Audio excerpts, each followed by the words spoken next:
En 1966, l'Angleterre s'apprête à vivre le plus grand moment de son histoire sportive.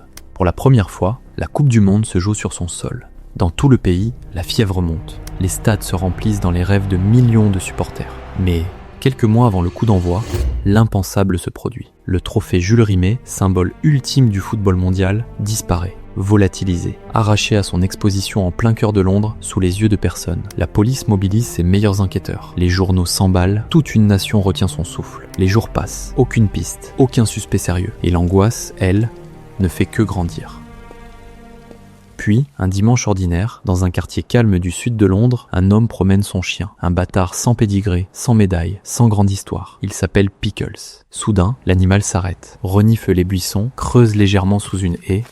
Et là, enveloppé dans du papier journal, le trophée le plus précieux du monde attend tranquillement d'être retrouvé. Pickles est devenu du jour au lendemain le chien le plus célèbre d'Angleterre. Des interviews, des apparitions à la télévision, même un rôle dans un film. Pendant que les grands détectives avaient échoué, un chien ordinaire avait sauvé la Coupe du Monde. Parfois, les héros n'ont ni cape, ni badge. Parfois, ils ont juste un très bon nez.